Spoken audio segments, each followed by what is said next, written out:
এই মুক্তিযোদ্ধার গায়ে এক বিন্দু রক্ত থাকতো এই যে আমরা সহ্য করুম না। সরকার, তুমি স্কুল বানাও, পতাকা উড়াও।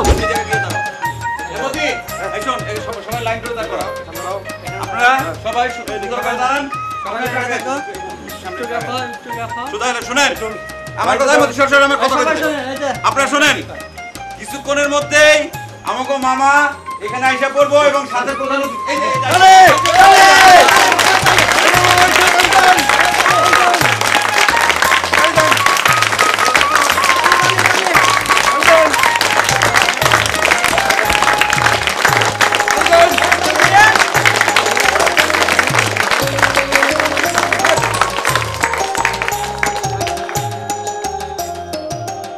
তোমরা হগলতে কাজ কাম ফালাই যাইছো, আমি খুবই খুশি হয়েছি।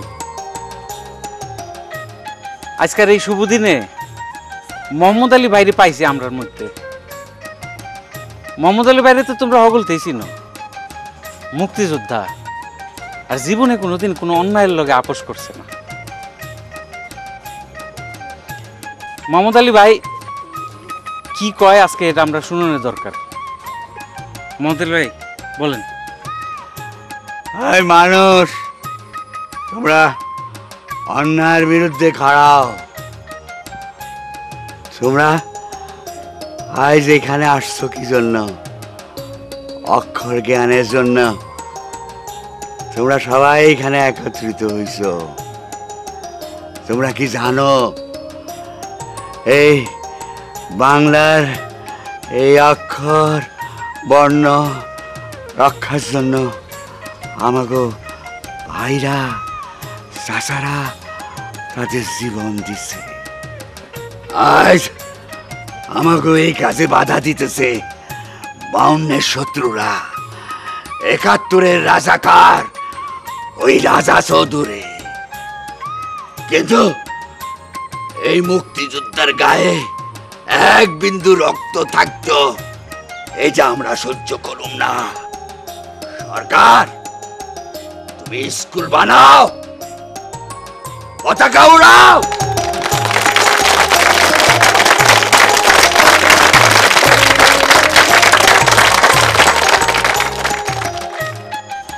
আমি জানি কিছু মানুষ আছে আড়ালে আবডালে আমারে আটকুরা কয়। আসলে কি আমি আটকুরা? এই যে তোমরা গ্রামের মানুষরা সবাই আমার সন্তান না, তাহলে আমি কেমনে আটকুরা হইলাম? আমি আমার যা বিষয় সম্পত্তি আছে তার বেশিরভাগ এই স্কুলের নামে লিখে দিতেছি।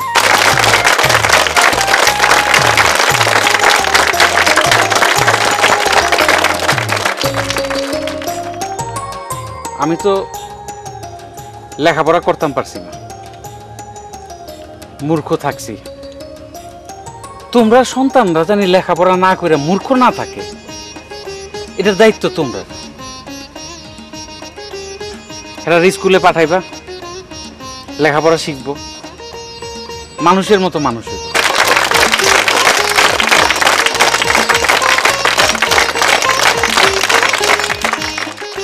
গলাগুলি করে থাকবো, সোনার বাংলা করে তুলব।